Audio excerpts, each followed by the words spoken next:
Vamos a hablar de la cruz. Hace muchos años que tú ibas por los sitios y había carteles. Todo se traducía por carteles. Carteles que había que leer. Y decía, bueno, pues pase por aquí, planta tal, los lagos para allá. O sea, todo era a base de carteles que tenías que leer y tenías que bueno, pues seguirlos o tenerse la información. Pero sin embargo, pasando el tiempo, ahora mismo la sociedad actual y ya hace unos años es al revés. Lo que encontramos son símbolos a nivel internacional. Tú puedes estar en un aeropuerto, en Barajas, en Tenerife Norte, o en Estocolmo, o en otro aeropuerto, y vas a ver los símbolos parecidos. Ves las figuritas de los aseos, el punto de encuentro, las maletitas donde tienes que ir, un montón de símbolos. O vas a algunos lugares y te dicen por dónde tienes que ir. O estás en un lugar y ves allí una flecha con un redondelito, una I, un punto, bueno, es un lugar de información. Ahora ya no son carteles, ahora son símbolos. Y cada símbolo detrás lo que tiene es una referencia, una información, tiene algo que ofrecernos. Todos los símbolos tienen detrás algo, un mensaje, algo que darnos. Por ejemplo, si tú ves dibujada una esvástica en una pared o en algún lado, automáticamente ese símbolo lo que te trae es un mensaje de guerra, de genocidio y de exterminio. Te está recordando el Tercer Reich. Si tú ves, por ejemplo, el signo del dólar, pues automáticamente te viene el tema del dinero, el tema de los bancos, de los lugares donde se mueve todo el comercio del dinero. Y ahí estamos. Hermanos, y la cruz, cuando tú hablas de la cruz en los tiempos pasados, era un símbolo simplemente de muerte y de castigo. La cruz es algo, según la historia, que empezaron a usar los persas o los fenicios. Después los romanos la usaban. Pero venía ya de mucho atrás, era un símbolo de castigo. Allí se castigaba, allí se torturaba, allí se ejecutaba después de un juicio. Los romanos usaban la cruz para todo el mundo, menos para ellos. Ningún romano podía morir en una cruz. Podía tener la misma pena que otro si juzgaban un romano por asesinato y otro que no era ciudadano romano por asesinato. El que no era romano iba a la cruz, pero el que era romano no iba a la cruz, porque estaba prohibido por la ley que los romanos murieran en la cruz. Vamos a ir a Juan, capítulo 19, vamos a leer los versículos, desde el versículo 17 hasta el versículo 19. Porque ahí estamos viendo el uso de la cruz. Dice la palabra de Dios, está hablando de Jesús, y él cargando su cruz salió al lugar llamado de la calavera, y en hebreo Gólgota, y allí le crucificaron, y con él a otros dos, uno a cada lado. Y Jesús en medio escribió también Pilato un título que puso sobre la cruz, el cual decía: Jesús Nazareno, Rey de los judíos. Ahí estaba aquella cruz, y los que iban para aquel lugar llamado Gólgota no era ninguno romano. Unos habían sido acusados de sedición y de asesinato, y Cristo había sido juzgado. Ahí estaba la cosa. Y eran crucificados, eran culpables. Ese era el martirio que había. Hay casos que era de tal intensidad la muerte de la cruz. Hay casos registrados en la historia de hombres que tardaban hasta 7-8 días en morir. Ahí los dejaban. Hasta 7-8 días llegaban a tardar en morir. Y aquella cruz era el símbolo de un imperio que se ponía a lo alto para decir: esta es nuestra ley, este es nuestro juicio, este es nuestro castigo. Aprender de él. Casi todos los imperios han intentado transmitir a través de símbolos el temor de los que eran conquistados, para someterlos. O sea, o los colgaban, o los emparedaban, o la Inquisición, o otros reinos. Ponían ahí una medida ejemplar para que el pueblo supiera que esto no se podía hacer. Ahí estaban colgados, ahí estaban matados. El que era colgado en la cruz simplemente es porque era culpable de algo muy serio, un asesinato, una sedición o una traición. Ahora, la cuestión es, el símbolo aquel de la cruz, ¿qué hacía Jesús detrás de aquel símbolo? ¿Qué hacía Jesucristo detrás de aquel símbolo? Porque vamos a leer en Mateo 27, 24. En Mateo 27, 24, ahí son palabras del hombre que tenía el poder, de Pilato. Palabras de aquel que tenía la autoridad para ejecutar la pena o no ejecutarla. Dice la palabra en Mateo 27, 24, que viendo Pilato que nada adelantaba, sino que se hacía más alboroto, estaba delante de todo el pueblo judío, tomó agua y se lavó las manos delante del pueblo diciendo, inocente soy yo de la sangre de este justo, allá vosotros. Ahí estaba, Cristo fue crucificado, pero no era culpable de nada. En este acto, hasta aquel símbolo de ejecución sobre una pena máxima, y ante aquella responsabilidad de autoridad, Pilatos hace algo que no tiene sentido. Algo que de cara a querer callar su conciencia o de cara a los demás podía valer de algo, pero no vale de nada delante de la responsabilidad. Pedir una palancanita con agua y lavarse las manos para decir yo soy inocente, eso es una parafernalia, un teatro, no vale. Ningún juez del mundo, sabiendo que tiene delante una persona justa, puede llevar a la muerte a alguien conscientemente. No puede lavarse las manos. Nadie de la historia puede lavarse las manos de la muerte de Jesús. Nadie puede decir, yo soy inocente. No, en absoluto. Aunque tú tengas las ideas que tengas, no puedes lavarte las manos de ninguna forma. Porque esa muerte traspasa lo que era la justicia romana. Y traspasa lo que era la justicia romana simplemente porque no había culpabilidad en él. No había culpabilidad en él. Según la máxima de los jueces, es mejor que un culpable salga a la calle que encarcelar a un inocente. Ante la duda, un juez tiene una máxima. Es mejor soltar, sin dudas, al que es culpable antes que condenar a un inocente. Pero aquí era totalmente distinto. Pilato sabía conscientemente. Ahora, tuvo presiones. ¿Sabes tú? Cuando nosotros no nos queremos comprometer con Jesucristo, hay dos cosas que nos ocurren. Una es nuestro propio corazón. Nuestro propio corazón. Pilato no quería quiso hacer aquella parafernalia como diciendo, bueno, yo aquí no tengo nada que ver. Pero otra era todo el entorno exterior. Pilato escuchó a su mujer, ten cuidado porque yo esta noche no he dormido a causa de este hombre. He tenido pesadillas. Hay algo ahí que no me gusta. Eso le dijo la mujer de Pilato. Y también el entorno que había. ¿Quién quería a Jesús? Nadie. Hoy, ¿quién quiere a Jesús? Este lugar está prácticamente vacío. Y estamos aquí. Unos hemos venido, otros no han venido, unos por el viento, cada cual ellos verán. Pero esta es la historia con la que estamos luchando. Una sociedad que quiere con un manto de teatro quererse lavar las manos de qué. Si aquí nadie se puede lavar las manos de Jesús, porque escrito está la palabra que todos acudiremos delante del tribunal de quién, de Cristo. Pilato no pudo escapar de aquello aunque se quisiera lavar las manos. El símbolo de la muerte, que era la cruz, por la persona de Cristo, cambió. ¿Quién puede cambiar el símbolo de la esvástica? Que diga que no significó muerte, exterminio, injusticia. ¿Quién puede cambiar los símbolos? Casi ningún símbolo puede ser cambiado, cada cual hay que estar lo que tiene su historia. La hoz y el martillo, el dólar, el águila en la bandera de España, de una dictadura, nadie puede cambiar eso. Sin embargo, ocurrió algo extraordinario con el símbolo de la cruz a través de Cristo.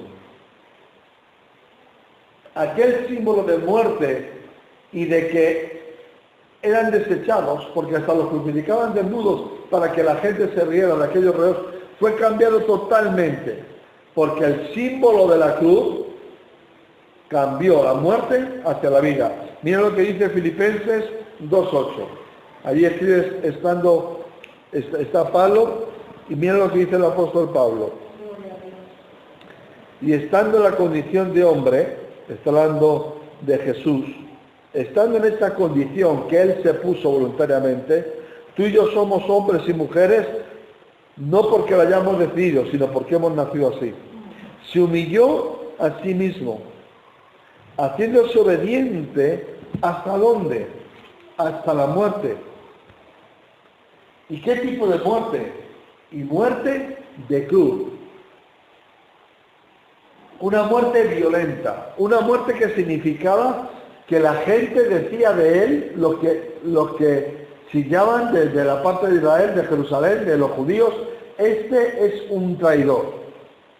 Eran crucificados los que eran demostrados que ellos habían hecho una sedición para quitar el poder latente. Cristo tuvo que enfrentar a los judíos de la ley, de la tradición, porque ellos no querían creer para seguir siendo ellos los señores. La cruz de Cristo para nosotros lo que trae son dos cosas. Nos trae vida si queremos dejar de ser señores. Porque Pablo está hablando de la humillación de alguien hasta lo máximo que se pueda dar, hasta la muerte y hasta la muerte de cruz. Esto dice la palabra de Dios. Un símbolo. ¿Quién puede cambiar los símbolos? Cristo cambió aquel símbolo. Ahora, si Cristo era inocente y solamente podían morir en la cruz los que eran culpables, ¿por qué Cristo murió en aquella cruz? Algunos llegan a decir que es que socialmente no tenía lugar. Y como socialmente no tenía lugar, fue una víctima más. Como pudo ser Luther King, como pudo ser Gandhi, como pudieron ser otros hombres que quisieron cambiar la historia. Creo que ayer o hoy es el Día Internacional de la Mujer. Ha habido mujeres que han pagado con su vida el querer cambiar las cosas. Ha habido mujeres que han arriesgado al máximo. El otro día se editaba la historia de una mujer en Alcalá de Henares, en Madrid, que en los siglos pasados, después de ser maltratada, se abalanzó en Alcalá contra toda la fuerza de la curia romana, de la Iglesia Católica Romana, en Alcalá de Henares, en Madrid, hasta que se le hizo justicia. Y eso marcó un hito a la historia. Estamos hablando de hace 2 o 3 siglos atrás, hasta que se le puso delante. ¿Y sabes tú cómo causó aquella impresión en aquel cardenal? Se presentó delante de él desnuda, se desnudó y dijo, mire, ahí estaban los golpes del marido, desde el día que me casé. Y de repente aquello se hizo un juicio, se condenó al hombre, algo que era inusual. Alguien puede ocupar un lugar, pero sin embargo, mira lo que dice Colosenses 2:13. Y dando Pablo a todos nosotros, aunque habla a los colosenses, nos habla a todos. Dice la palabra de Dios, y vosotros, estando muertos en pecados y en la incircuncisión de vuestra carne, os dio vida juntamente con él, perdonándoos todos los pecados, anulando el acta de los decretos que había contra nosotros. Siempre que hay un juicio se escribe la sentencia. Siempre se escribe. Don fulanito de tal tiene tal sentencia. Es condenado por esto y por otro. Cada una de nuestras vidas está escrito una sentencia sobre nuestras cabezas, que es una sentencia culpatoria de muerte, de justicia hacia nosotros porque hemos pecado. Y nos es contraria nuestra salvación. ¿Por qué? Porque hubo necesidad de que alguien inocente la quitara, como dice, quitándola del medio y clavándola en la cruz. Murió un inocente por cada uno de nuestros pecados. O sea que Él se hizo culpable, Él se hizo pecado, Él se hizo reo delante de un juicio que personalmente no tenía nada con Él, pero lo hizo por causa de nosotros. Y esto es algo muy grande y algo que tenemos que considerar. Porque la cruz entonces ya no es un símbolo, como vemos ahí es una cruz. Ya para nosotros cuando miramos la cruz no es un símbolo de muerte, sino es un símbolo de redención. Pero ¿qué hay que reconocer en aquel símbolo?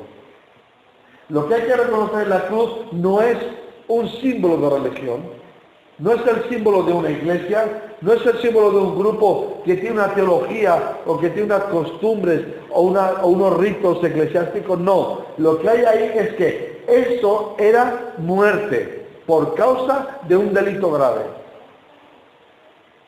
Y dice la palabra de Dios que igual Cristo fue levantado en la cruz como cuando Moisés levantó una serpiente de bronce en el desierto. Todo el campamento estaba lleno de serpientes que mordían y mataban. Y Moisés levantó por orden de Dios una serpiente de bronce.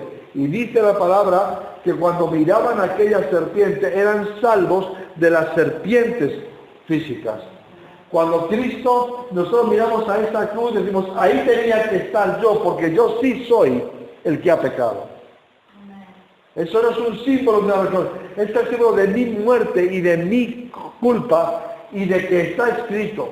Porque dice la palabra de Dios que en los cielos hay libros escritos desde que nacemos hasta que morimos. Por eso Dios, cuando llegue el día del juicio, no es que va a condenar por haber creído o no haber creído. Va a condenar dependiendo si hemos reconocido nuestros pecados y hemos ido a la cruz para ser salvos o no. ¿Quién era salvo de las serpientes? El que quería aceptar aquel símbolo de salvación. La cruz no es, traspasa lo que es un rito o lo que es una tortura. Nos muestra la verdad de que hay cruz porque hay delito. Y Cristo estaba allí por algún delito. Si en Él no estaba, ¿dónde estaba el delito? En nosotros, como dice el apóstol San Pablo. Y era contraria y estaba escrita cada uno de nosotros. Es muy fácil poder hablar de Dios o cuestionar las cosas de Dios cuando lo vemos en el nivel humano. Es muy fácil, es muy fácil.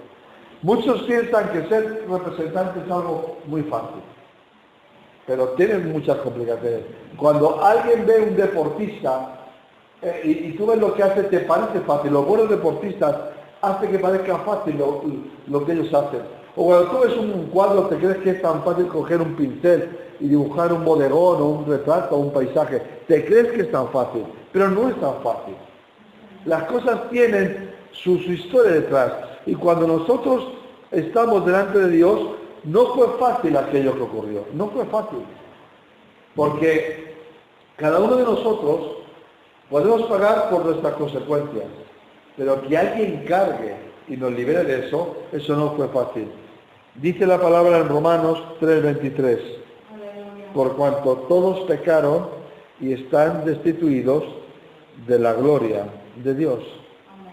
Destituidos, quitados de la gloria de Dios. ¿Por qué? Porque hay escrito un acta contra nosotros. Lo hay escrito. Lo hay escrito. Cuando tú vas a la cárcel a predicar el Evangelio y vais a un grupo, estás en una lista. Y cuando sales de la cárcel, los que están en la puerta tienen una lista. Y si no coincide lo que está escrito con los que salen, no salen. Porque en el grupo se puede meter alguien, un preso, y querer salir también. Entonces te miran en la lista. ¿Quién es salvo? Hay dos listas. Hay dos lugares. Está la lista de los que están siempre clavados en la cruz. Ahí está toda la humanidad. La cruz nos muestra un símbolo de culpabilidad. Somos culpables porque hemos pecado. Esa es la lista que nos arrastra a cárceles espirituales. Pero hay otra lista. Está la lista que si miramos a ese símbolo de juicio y de muerte y decimos, Señor, reconozco que ocupaste mi lugar y te pido perdón por aquellos pecados, se crea otra lista. Porque dice la palabra de Dios que la sangre de Jesucristo nos limpia de ese pecado y nos hace inocentes. Y no inocentes porque no lo hayamos hecho, inocentes porque hemos sido perdonados. Hemos sido perdonados. David cometió un pecado grave. Y tal fue el pecado que Dios, a través del profeta, dijo, tienes tres opciones. Que mueran, que hagan una plaga, o que caen en las manos de Dios y que Dios te juzgue. Y David exclama algo tremendamente duro, pero profundo. Dice, prefiero el juicio de Dios, porque Dios es juez justo. El hombre no somos justos.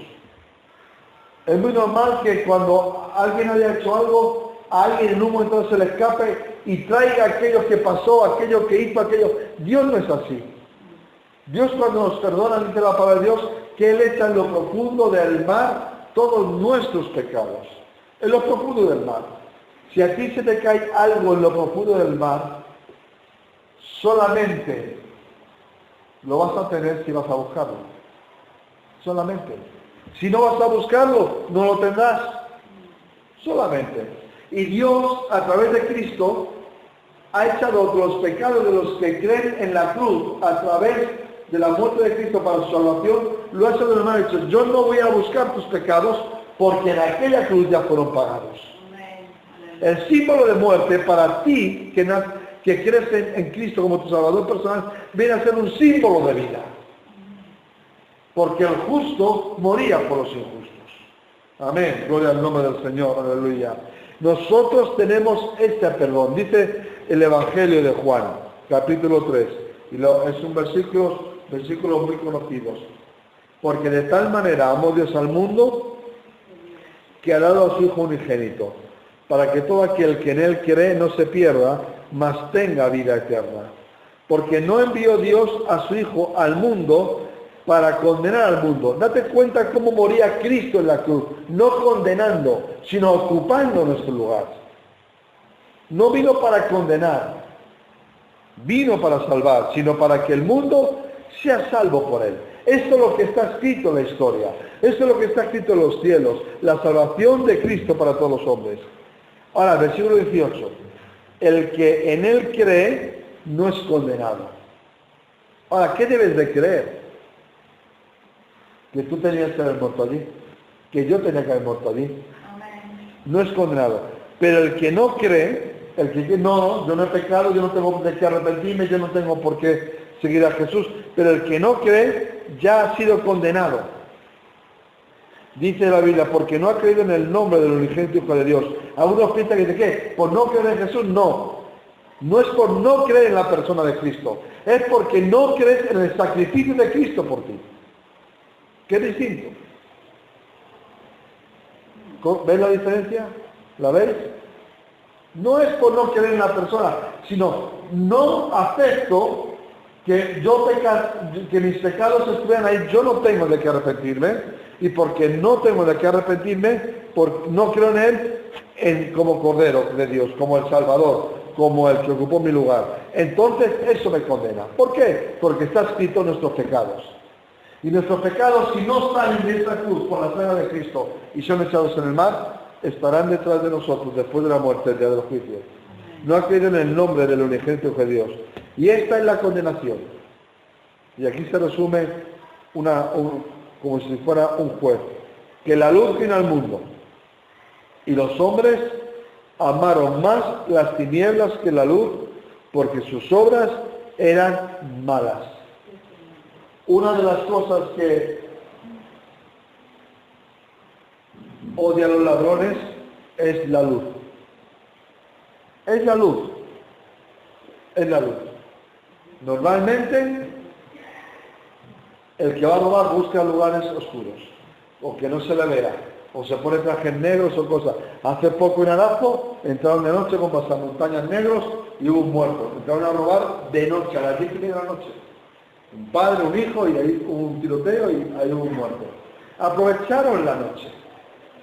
Yo vendo proyectores y unos aparatos que son detectores de movimientos. Y eso se monta para cuando alguien se acerca a un lugar, la luz se encienda. Y otra vez me decía uno, ¿y dónde se pone eso? Digo, eso conviene ponerlo muy por delante del foco. ¿Por qué? Porque si alguien quiere aproximarse mucho y cree que está cerca del foco, son 8 o 10 metros, pero si tú lo pones a 15 metros, lo detecta mucho antes. Y el foco te va a dar mucha más luz y te va a prevenir mucho antes de la persona que venga. La luz echa atrás al que está en lo malo. Aunque la sociedad hoy en cuanto a lo malo ¿Quién califica lo malo? ¿Por qué hay controles de calidad ahora? ¿Por qué desde hace años las cosas están pasando unos estándares y unas medidas para decir esto es homologado? Nadie compraría hoy cosas no homologadas, o un móvil, o un coche, la silla de un niño que esté para llevarlo en el coche, o una tostadora, o dos cosas no homologadas, porque te arriesgas a que te ocurra cualquier cosa. Un amigo mío que estaba pastor en Córdoba, José María, él hace muchos años, él era encargado de ir a las fábricas, a los sitios, a ver la calidad de las cosas y dar la homologación. Habéis visto una vez en los camiones, las empresas que ponen ISO tal, EA tal, son normas europeas, que tienen que llegar hasta ahí si quieren fabricar. Los cables o las cosas que yo vendo de enchufes tienen que tener una normativa europea. Hace poco alguien me compró unas regletas de estas donde enchufan muchas cosas sin homologar. Y metía la clavija y cuando iba a sacarla arrastrabas todo para atrás. Y la gente empezó a quejarse y se lo empezó a llevar al ferretero. Porque no está homologado, no cumple los controles de calidad. Dios se lo dijo. ¿Quién dice que es pecado y no es pecado? No es la sociedad. La sociedad no tiene calidad moral para decir esto, eso no es pecado. Podrán engañarse como Pilatos y lavarse las manos. Quien dice que es pecado y no es pecado es quien tiene altura moral. El inocente, Dios, a través de Cristo. Él dice lo que es pecado. Pero yo me creo que no. Tú podrás creer lo que tú quieras, pero lo que dice es lo que dice y no hay más. Y no pasa más. Y tú podrás tener mucha prisa con el coche porque llegas tarde al trabajo o a una cita o a una merienda. Pero si el semáforo está en rojo, tú tienes que parar. Tú tienes que parar. Y si te saltas al semáforo y te para la policía, tú dirás, no, es que mire, es que llego tarde al trabajo, o es que tengo que ir a merendar, o tengo una cita. El policía te dirá, no, oiga, el que usted tenga prisa no le exime de tener que cumplir con aquello. Hay normas siempre por encima. Pero la sociedad de hoy lo que quiere con la cruz este símbolo es una historia.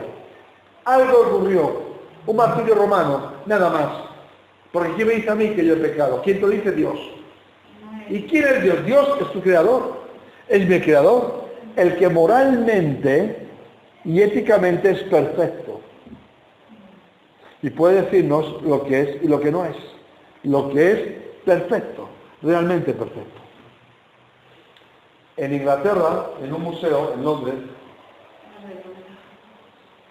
para atraer a la gente hacia el arte y a la gente entendida, han puesto una sala llena de cuadros. Y el concurso se trata de que uno de los cuadros es falso. Y lo han puesto a posta. Para ver quién tiene calidad de saber cuál cuadro es el falso. ¿Cuál cuadro es el falso? Y ahí está. ¿Quién tiene esa calidad? Ahí me pones delante de un cuadro que no entiendo. Yo no sé. A nosotros los que estamos aquí nos ponen delante de cuadros de pintores famosos y no entendemos, no sabemos.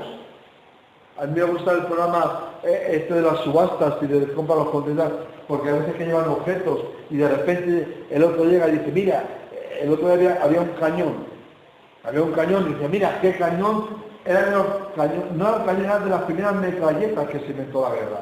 Y nada más el experto dice, este no es original. Y el otro dice, ¿cómo que no es original? Si mira, no, ¿por qué? Por este tornillo. Un solo tornillo. ¿Por qué? Dice, porque este tornillo no se fabricaba en aquel tiempo.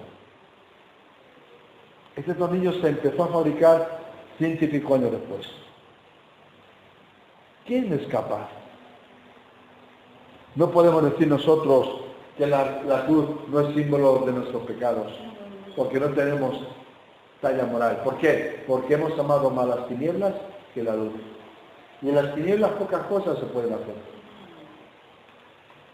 En las tinieblas pocas cosas se pueden ver. En las tinieblas poca libertad hay. En las tinieblas no se puede vivir. No se puede vivir. Bueno, los ciegos viven de hecho, ¿no? Pero tú me entiendes por dónde voy yo, ¿no? Hay sitios donde necesitas ayuda. Esta mañana tuvimos una experiencia en casa que no esperábamos. Alguien llamó a la puerta y de repente ella me dijo, yo soy el vecino de arriba que me queda a la calle. Claro, estamos viviendo solos. Y yo abro la puerta y yo tenía en mi mente el vecino que conozco y de repente me ve un hombre delgado. Ahí dice, soy el vecino. Digo, ¿cómo que el vecino? Ah, no, es que acabo de alquilar, soy bombero. Se había quedado encerrado en el balcón. Antes de saltar por el balcón y pedir ayuda. El que está encerrado, por muy bombero que sea, necesita ayuda. Todo hombre, por muy listo e inteligente que sea, necesita perdón de pecados. Porque está encerrado en sus tinieblas y en su maldad. Porque la cruz es un símbolo de muerte para aquel y de condenación que morirá en sus pecados. Pero es un símbolo que se transforma en vida para aquel que ha aceptado esa muerte de Cristo y de Señor, gracias por morir por mí, te pido perdón, límpiame con tu sangre. Reconozco eso.